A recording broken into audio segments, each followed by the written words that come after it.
નમૂના ફેલ થયા છે। કોસાડની ડેરીમાંથી લેવાયેલા ઘીમાં બાહ્ય ચરબી અને ટ્રાન્સ ફેટી એસિડ મળી આવ્યું છે। મહાપાલિકાની લેબ રિપોર્ટમાં એન્ટર એસ્ટ્રીફાઇડ ચરબીની પુષ્ટિ થઈ છે। આરોગ્ય અધિકારી ડોક્ટર પ્રદીપ ઉમરીગરે ઘીને અસુરક્ષિત ગણાવ્યું। ટ્રાન્સ ફેટી એસિડ 2% વધુ હોવાનું પણ સામે આવ્યું છે। લોકોના સ્વાસ્થ્ય સાથે ગંભીર ચેડા થયા।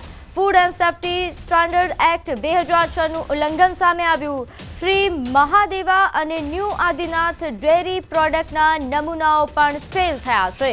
તહેવારોમાં ભેળસેળયુક્ત ખાદ્ય વેચનારા સામે કોર્ટમાં પણ કેસ કરાશે તેવા પ્રકારની માહિતી।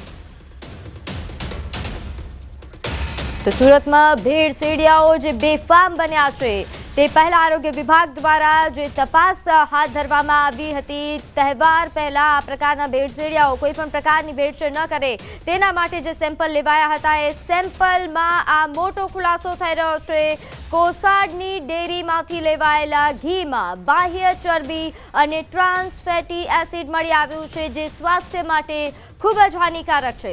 મહાપાલિકાની લેબ રિપોર્ટમાં એન્ટર એસ્ટ્રીફાઇડ ચરબીની પુષ્ટિ। તમામ વસ્તુઓની માંગ વધતી હોય છે ત્યારે બજારમાં નકલી ચીજ વસ્તુઓ મોટા પ્રમાણમાં આવતી હોય છે। ખાસ કરીને ચંદી પડવો અને દિવાળીને લઈને મીઠાઈઓની માંગ હતી અને આ મીઠાઈઓમાં ભેગું કરવામાં આવતું હતું ઘી જે મોટા પ્રમાણમાં નકલી હતું। તેને લઈને સુરત એસઓજી અને આરોગ્ય વિભાગ દ્વારા સુરતના અમરોલી વિસ્તારમાં અલગ અલગ 3 ફેક્ટરી ઉપર દરોડા પાડવામાં આવ્યા હતા। સેમ્પલિંગ કરવામાં આવ્યું હતું। 1 કરોડ કરતાં વધુનો મુદ્દામાલ કબજે કરવામાં આવ્યો હતો ત્યારે આ તમામ સેમ્પલો અત્યારે ફેલ ગયા છે। આપણી સાથે આરોગ્ય અધિકારી છે, સીધા વાત કરીશું। સાહેબ, આપનું નામ અને કયા પ્રકારની રેડ હતી અને સેમ્પલો લેવામાં આવ્યા હતા, અત્યારે શું સ્થિતિ એની? Food safety officer BR number, Surat municipal corporation. તારીખ 3/10ના રોજ એસઓજી પોલીસ અને સુરત ફૂડ વિભાગ દ્વારા સંયુક્ત ઓપરેશન હાથ ધરવામાં આવેલું, જેમાં નકલી ઘી બનાવતા 3 ફેક્ટરીઓ, new Mahadev dairy product, new Adinath dairy product અને આદિનાથ ડેરી આ ત્રણમાં અમે અલગ અલગ જગ્યાએ તપાસ કરતા તે લોકો અલગ અલગ બ્રાન્ડના ઘી બનાવી અને વેચતા હતા। તેથી તેમાં તપાસ કરતાં અલગ અલગ 7 બ્રાન્ડના નમૂના લેવામાં આવેલ, જે 7માંથી 5 સબ સ્ટાન્ડર્ડ અને 2 અનસેફ જાહેર થયેલ છે।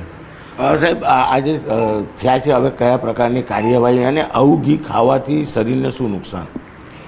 આ લોકો સામે ફૂડ સેફ્ટી એક્ટ પ્રમાણે પણ કાર્યવાહી કરવામાં આવશે, કોર્ટમાં કેસ પણ મૂકવામાં આવશે, એજ્યુકેટિંગ ઓફિસર સમક્ષ પણ ફરિયાદ દાખલ કરવામાં આવશે અને પોલીસ દ્વારા પણ તેમની કાર્યવાહી કરવામાં આવશે। અને આ ઘીમાં વેજીટેબલ ફેટનું પ્રમાણ ઊંચું હોય, હૃદયની નળીઓ બ્લોક થવાનું લાંબા ગાળે શક્યતાઓ રહેલ છે। બિલકુલ, અમરોલી વિસ્તારમાંથી જે ફેક્ટરી પકડવામાં આવી હતી તેમાં સેમ્પલ લેવામાં આવ્યા હતા, તે સેમ્પલ ફેલ ગયા છે અને ચોક્કસ અધિકારીએ કીધું એમ કે આ ઘીમાં ફેટનું પ્રમાણ વધારે હતું ને આવું ઘી ખાવાથી ચોક્કસ હાર્ટની નળીઓ બ્લોક થઈ શકે છે। હાલ તો આ મામલે ફૂડ સેફ્ટી એક્ટ મુજબ સાથે સાથે ફોજદારી કહી શકાય કે પોલીસ દ્વારા તમામ કાર્યવાહી કરવામાં આવશે। કેમેરામેન જીગર કુગલ સાથે કીર્તેશ પટેલ, ન્યૂઝ 18 ગુજરાતી, સુરત। તો હાલ જે રીતે સંવાદદાતાએ જણાવ્યું કે આ તમામ ભેળસેળિયાઓ વિરુદ્ધ કડકમાં કડક કાર્યવાહી કરવામાં આવશે, કોર્ટ કેસ પણ કરવામાં આવશે। તો સુરતમાં એસઓજીની પણ મોટી કાર્યવાહી સામે આવી છે। અહીં પૂણા યોગી ચોક ખાતે 2 ડેરીમાંથી 80 કિલો શંકાસ્પદ માખણ જપ્ત કરવામાં આવ્યું છે। મીઠાઈ અને દુગ્ધ ઉત્પાદનોની માંગમાં વધારો થયો છે। આવી સ્થિતિમાં નાગરિકોના આરોગ્યને પ્રાથમિકતા આપતા સુરત શહેર પોલીસ કમિશનરના માર્ગદર્શન હેઠળ શહેર પોલીસ અને સુરત મહાનગરપાલિકાની ટીમોએ ભેળસેળ વિરોધી અભિયાન તેજ કરી દીધું છે। આ અભિયાનના ભાગરૂપે સુરત એસઓજીએ ફૂડ સેફ્ટી વિભાગ સાથે સંયુક્ત કાર્યવાહી હાથ ધરી પૂણા યોગી ચોક વિસ્તારમાં આવેલી 2 ડેરીઓમાંથી 80 કિલો શંકાસ્પદ માખણ તથા 70 કિલો માખણ બનાવવા માટેનું રો મટીરિયલ અને ક્રીમ મળી કુલ ₹36,000નો જથ્થો જપ્ત કર્યો છે। ખોડિયાર ડેરી તથા સૌરાષ્ટ્ર ડેરીના સંચાલકો ભેળસેળયુક્ત માખણનું વેચાણ કરી રહ્યા હોવાની પણ ફરિયાદ મળી હતી।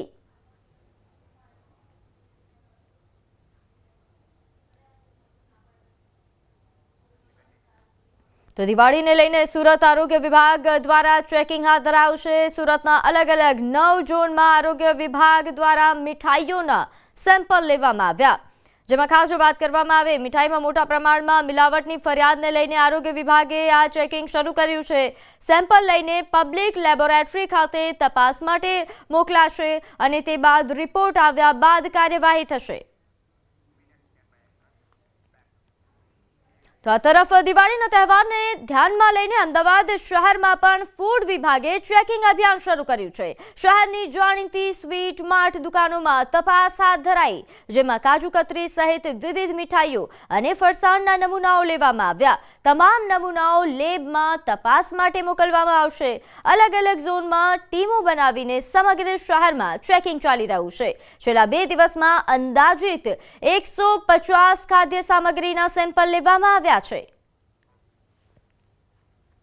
મીઠાઈનું વધારે પ્રમાણમાં વેચાણ થતું હોય છે, જેના અનુસંધાનમાં અમદાવાદ મ્યુનિસિપલ કોર્પોરેશનની ફૂડ વિભાગની ટીમ દ્વારા અલગ અલગ મીઠાઈ બનાવતા, નમકીન બનાવતા, બેકરી પ્રોડક્ટ બનાવતા જે કારખાના અથવા વેચતા વેપારીઓ છે ત્યાં હાલ ચેકિંગ હાથ ધરાઈ રહ્યું છે અને જરૂર જણાય તો ત્યાંથી નમૂના લેવાની પણ કાર્યવાહી કરવામાં આવી રહી છે.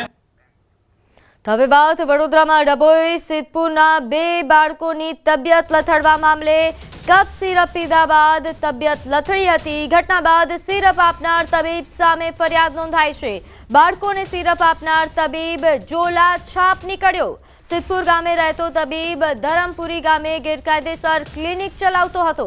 12 પાસ કર્યા બાદ સર્ટિફિકેટ મેળવી 10 વર્ષથી પ્રેક્ટિસ કરતો હતો. ડોક્ટર અશ્વિન ગૌરીશંકર પનોત સામે આરોગ્ય વિભાગ ઇન્ચાર્જ તાલુકાના હેલ્થ ઓફિસરે ફરિયાદ નોંધાવી. જે સિરપ 7 વર્ષ કરતાં પણ મોટી ઉંમરના બાળકોને આપવાની હોય છે સિરપ, તે સિરપ તબીબે 6 વર્ષથી નાના બાળકને આપી હોવાનો ફરિયાદમાં ઉલ્લેખ થયો છે. બંને બાળકોને હોસ્પિટલમાંથી હાલ રજા અપાઈ છે. બંને બાળકોની તબિયત સ્થિર છે. ફરિયાદ આધારે પોલીસે કાયદેસરની કાર્યવાહી પણ હાથ ધરી. ત્યારે આ મામલે વધુ વિગત સાથે આપણી સાથે સંવાદદાતા હાર્દિક જોડાઈ ગયા છે. હાર્દિક, આખરે આ જોલાછાપ તબીબ સામે ફરિયાદ નોંધાઈ છે, કેવા પ્રકારની કાર્યવાહી થશે અને શું મામલો હતો સમગ્ર વિસ્તારથી જણાવશો?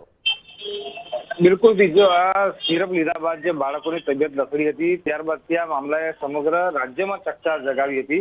ત્યારે જે આરોગ્ય વિભાગ છે તેની તપાસનો ધમધમાટ ચાલી રહ્યો છે.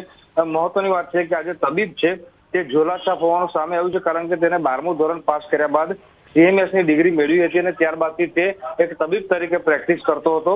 અહીંયા એ જણાવવું જરૂરી છે કે આ જે બોગસ ડોક્ટર છે તેની સામે 2017માં પણ એક ગુનો જે છે તે બોગસ ડોક્ટર તરીકેનો દાખલ થયેલો છે. ત્યારે અત્યારે પણ ફરી એક વખત તેની જે આ બેદરકારી છે એના કારણે 2 બાળકો છે તેમના જીવ જે છે તે જોખમમાં મુકાયા હતા. આખરે જે આરોગ્ય વિભાગ છે તેમના દ્વારા આ જે બોગસ ડોક્ટર છે તેના વિરુદ્ધ ફરિયાદ દાખલ કરવામાં આવી છે અને તપાસનો ધમધમાટ જે છે તે કરવામાં આવી રહ્યો છે. આ જે સિરપ આપવામાં આવી હતી તેના કન્ટેન્ટ પણ જે છે તે મોટા બાળકો માટેના છે, પરંતુ તબીબે કોઈ પણ જાતની દરકાર લીધા વિના જે નાના ઉંમરના બાળકો છે તેને આ સિરપ પધરાવી હતી. એના કારણે જ આ બાળકોની તબિયત જે છે તે લથડી હતી. ત્યારે સિરપ જે છે તેના નમૂના પણ લેબોરેટરીમાં મોકલવામાં આવ્યા છે અને લેબોરેટરીમાં રિપોર્ટ આવ્યા બાદ સિરપના જે મુખ્ય કન્ટેન્ટ છે તેના વિશે વધારે માહિતી જે છે તે મળી શકશે. અત્યારે એ જે તબીબ છે તેની અટકાયત કરવામાં આવી છે અને તેના વિરુદ્ધ જે છે તે કાયદેસરની કાર્યવાહી પોલીસ દ્વારા શરૂ કરવામાં આવી છે. પરંતુ હાર્દિક, મોટો સવાલ તો એ છે કે 2017માં જો ફરિયાદ નોંધાઈ છે આ તબીબ વિરુદ્ધ, તો ફરીથી એ પ્રેક્ટિસ કઈ રીતે કરી શકે?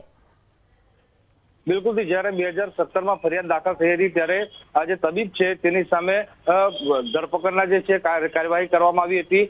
ત્યારબાદ તે જેલ ભેગો થયો હતો અને જામીન પર છૂટીને તે બહાર આવ્યો હતો. સામાન્ય રીતે આપણે આ પ્રકારના કિસ્સામાં જોતા હોઈએ છીએ. જી હાર્દિક, બિલકુલ. આભાર માહિતી આપવા બદલ.